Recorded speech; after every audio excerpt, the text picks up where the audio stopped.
Welcome to अधिकारी study channel. जैसा कि आपको पता है कि 11th क्लास की सीरीज चल रही है मैथ्स की, तो आज उसमें जो हम टॉपिक ले रहे हैं वो टॉपिक है हमारा सेट्स। और इससे पहले इसकी मैंने 1.3 तक एक्सरसाइज आपको करा दी है। आई होप आपने वो वीडियो देख ली होगी। आज हम जो एक्सरसाइज ले रहे हैं वो है 1.4। तो चलते हैं एक्सरसाइज 1.4 के फर्स्ट क्वेश्चन पे। फर्स्ट क्वेश्चन में इसने हमें कहा है कि एक सेट है x जिसमें 3 एलिमेंट है 1, 3, 5। दूसरा सेट है हमारे पास y जिसमें 3 एलिमेंट है 1, 2, 3। हमसे कहा है कि प्रत्येक समुच्चय युग्म का सम्मिलन ज्ञात कीजिए। सम्मिलन, इसको इंग्लिश में यूनियन कहते हैं। क्या कहते हैं? यूनियन। और इसको U से डिनोट करते हैं, X यूनियन Y। करना क्या होता है इसमें, ये जितने भी एलिमेंट आपको दिख रहे हैं दोनों के एलिमेंट सारे के सारे आपको इसके अंदर लिख देने हैं। लेकिन एक बात का ध्यान रखना है कि कोई भी एलिमेंट जो है वो रिपीट नहीं होगा। ठीक है, जैसे हमने 10th में एलसीएम निकाला था कि जो चीज दोनों में है वो सारा का सारा आएगा, रिपीट नहीं होगा। तो देखिए, तो आ गया 1, 2, 3 और 5। देखो 1 दोनों में है इसलिए एक बार आया, 2 आ गया, 3 दोनों में है एक बार आया और 5 आ गया। सारे के सारे एलिमेंट लिखने हैं, कोई भी रिपीट नहीं होगा। क्लियर? इसके बाद एक इसका फोर्थ पार्ट लेते हैं। ए दिया हुआ है x, जहां पर x एक प्राकृतिक संख्या है। x एक प्राकृत संख्या है और x का मान 1 से बड़ा है और 6 से छोटा और बराबर है।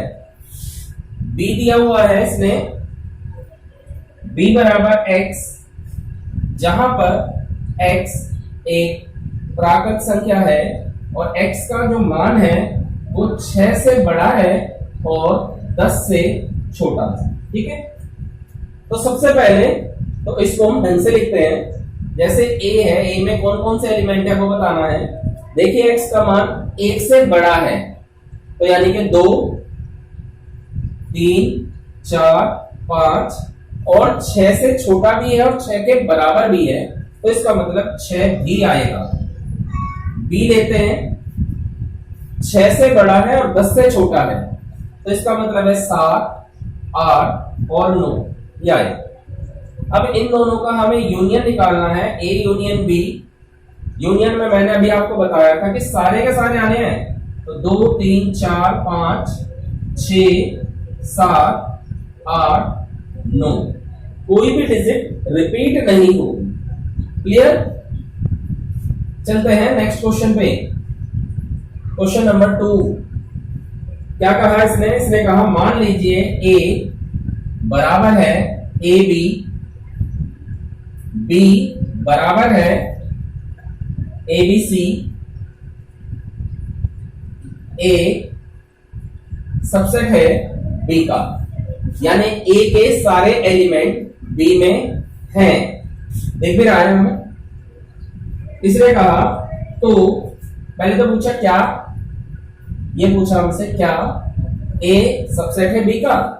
बिल्कुल है, क्योंकि a के एलिमेंट b के अंदर हैं, तो लिखेंगे हाँ है। एक आंसर तो याद है। दूसरा उसने कहा कि a यूनियन b क्या होगा? a union b। अब a यूनियन b क्या होगा? इन दोनों का यूनियन निकालना है। यूनियन में मैंने आपको बताया था कि सारी की सारी चीजें आएंगी, कोई चीज रिपीट हो तो वो एक बार लिखा जाए। क्या आया? ABC, और ABC किसकी वैल्यू है? B की, यानी ये बराबर आ जाएगा B। क्लियर? भाई इसने हमसे A की वैल्यू दे दी, B की वैल्यू दे दी, यानी एक सेट कहा A जिसमें एलिमेंट A और B। दूसरा सेट है B, इसमें एलिमेंट A, B और C है। इसलिए हमसे पूछा क्या A सबसेट है B का? सबसेट का क्या मतलब होता है? पिछले एक्सरसाइज में हमने करा था, सबसेट का मतलब होता है कि सारे के सारे एलिमेंट होने चाहिए। तो देखो सारे के सारे एलिमेंट इसके अंदर हैं, तो यानी कि हाँ है। फिर उसने पूछा इनका यूनियन क्या होगा, जब हमने यूनियन निकाला तो ए बी सी आया जो कि बी की वैल्यू है। ठीक है। थर्ड क्वेश्चन, यदि ए और बी दो समुच्चय है, बिल्कुल सेम यही बात है इसमें भी, डायरेक्ट आप कर भी सकते हैं इसको। फोर्थ में कहा उसने ए की वैल्यू दे दी 1 2 3 4 1 2 3 4। बी में कहा उसने 3 4 5 6 3 4 5 6। सी कहा इसने 5 6 7 8। डी कहा इसने 7 8 9 10। और नीचे हमें कुछ वैल्यू पूछी है इसने, जैसे इसने कहा, मैं ले रहा हूं इसका third part B union C. तो आप देखिए बी यूनियन सी, ये बी ये सी है, इनका यूनियन निकालना है। तो देखो एक तो 3 आ गया, 4 आ गया, 5 आ गया, 6 आ गया, 7 आ गया और 8। 3 4 5 6 दोनों में है, एक बार आया और 7 में था। ठीक है। इसके बाद एक करते हैं हम इसका 6 part A union B union D. इसमें 3 का एक साथ यूनियन निकालना है, तो आप तीनों मत करना एक साथ, दो दो करके करना। पहले ए यूनियन बी निकाल लेते हैं, तो ए और बी का यूनियन आ जाएगा 1 2 3 4 1 2 3 4 5 6 यूनियन। अब डी की वैल्यू क्या है 7 8 9 10 7 8 9 10। तो जब हम इस पूरे का निकालेंगे यूनियन, तो 1 2 3 4 5 6 7 8 9 10। क्लियर, समझ में आ गया। चलते हैं नेक्स्ट क्वेश्चन पे। Question number 5। क्वेश्चन नंबर 5 में इसने कहा है, प्रश्न नंबर 1 में दिए गए प्रत्येक समुच्चय युग्म का सर्वनिष्ठ यानी इंटरसेक्ट, जैसे फर्स्ट पार्ट लेते हैं, x दे रखा है 1 3 5 और y दे रखा है 1 2 3। हमसे सर्वनिष्ठ पूछा है, सर्वनिष्ठ इंटरसेक्ट। ठीक है, इंटरसेक्ट निकालने को कहा है। इंटरसेक्ट में ये जो u होता है वो उल्टा लिखा जाता है ऐसे। भाई देखो ये यूनियन सम्मिलन और ये इंटरसेक्ट यानी कि उल्टा u। इंटरसेक्ट में क्या करते हैं हम, दोनों में जो कॉमन हो यानी कि जो वैल्यू दोनों में सेम हो वो लिखते हैं। तो एक तो 1 आ गया और एक 3 आ गया। क्लियर, बस बहुत इजी है। 5th में कर ही लेंगे आप। 6 क्वेश्चन पे आते हैं। 6 का हमें दे रखा है a 3 5 7 9 11। ये भी ऐसे ही है बिल्कुल 4th की तरह ही।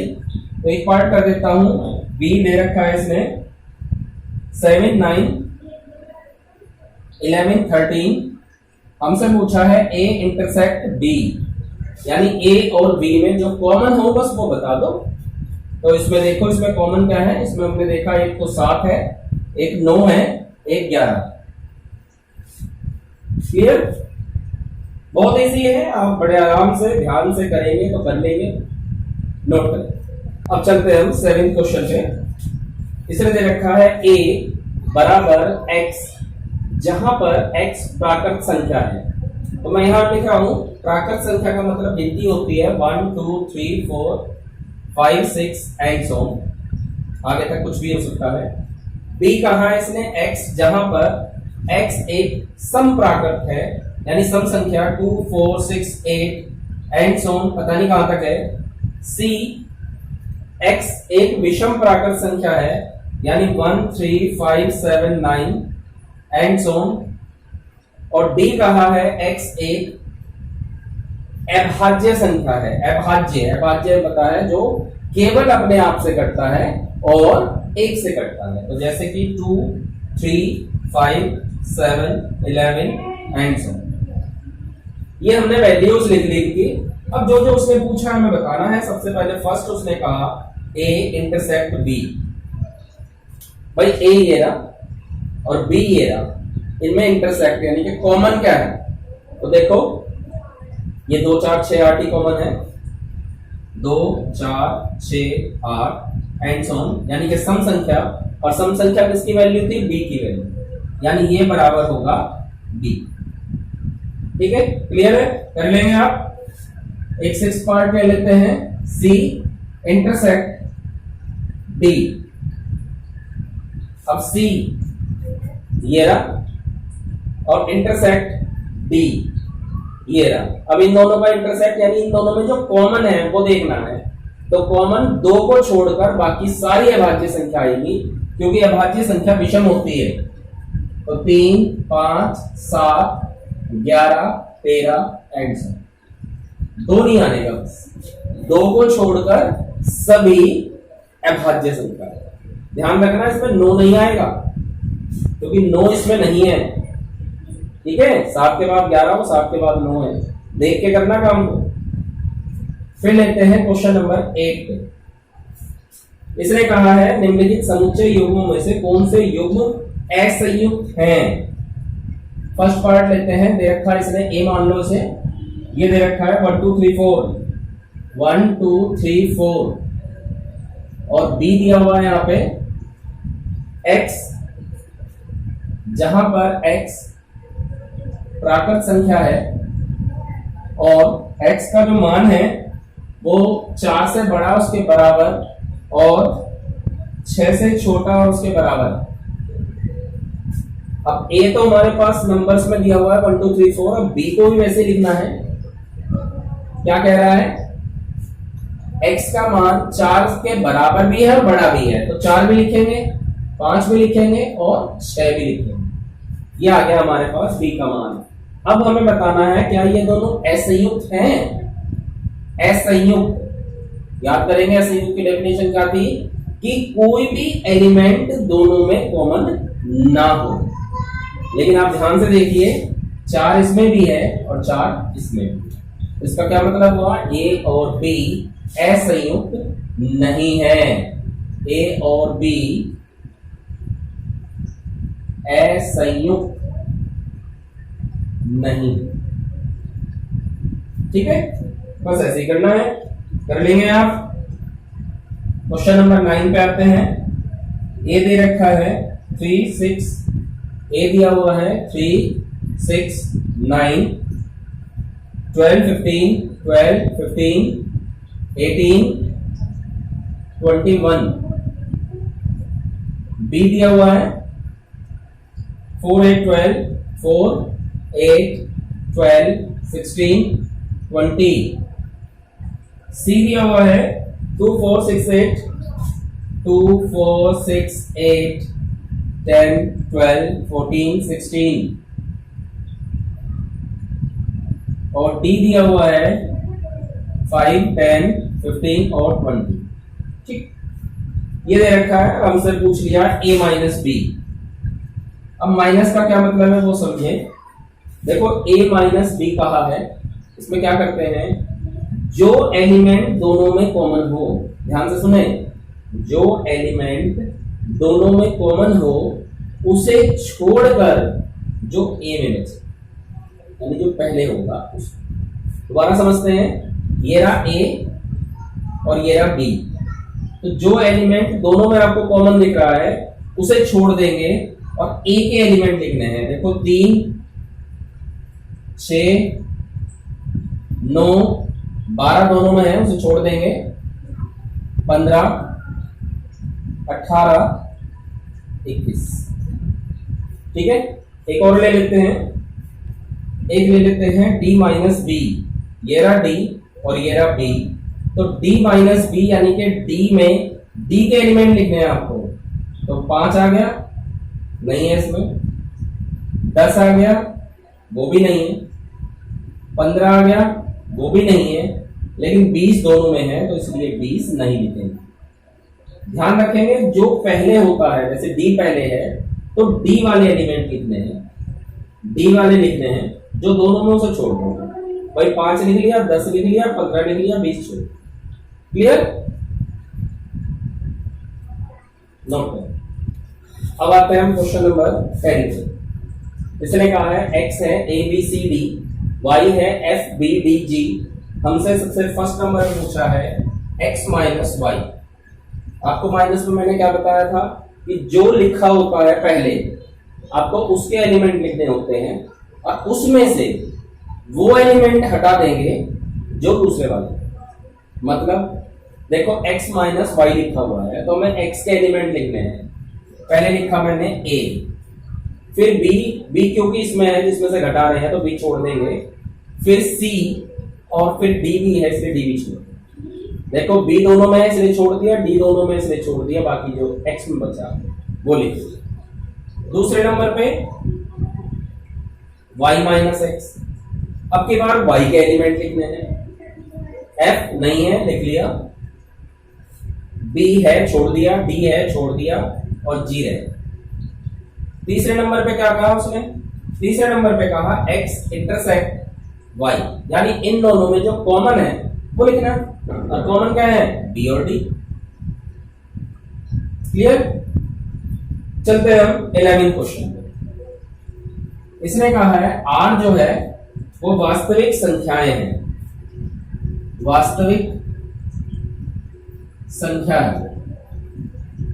वास्तविक संख्या का मतलब रियल नंबर, रियल नंबर। फिर उसके बाद इसने कहा है q जो है वो परिमेय संख्या, परिमेय संख्या, रेशनल नंबर, रेशनल नंबर। हमसे पूछा है r माइनस क्यू क्या होगा। अब एक बात समझते हैं, r क्या है? वास्तविक संख्या। वास्तविक संख्या में क्या क्या होता है? परिमेय और अपरिमेय। ठीक है। अब उसमें से अगर परिमेय संख्या घटा दोगे तो क्या बचेगा? सीधी सी बात है अपरिमेय। तो r माइनस क्यू आप यूं लिखेंगे,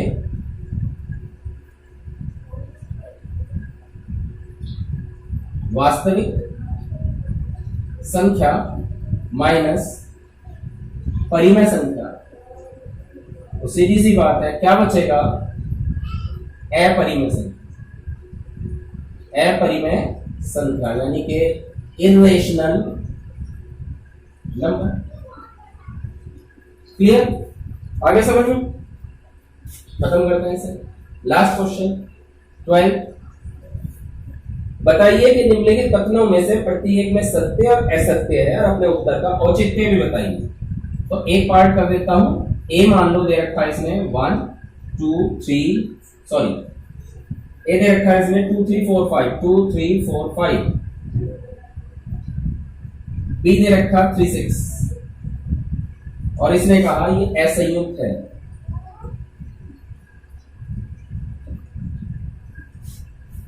अब देखो असंयुक्त किसे कहते हैं? भाई असंयुक्त वो होगा कि जिन दो सेट्स में कोई भी एलिमेंट कॉमन ना हो। अब देखो इसमें भी 3 है, इसमें भी 3 है, तो ये असंयुक्त नहीं है। लेकिन वो कह रहा है असंयुक्त है, इसका मतलब क्या कह रहा है? वो असत्य है। तो लिखेंगे यह कथन असत्य है क्योंकि एलिमेंट 3 या अवयव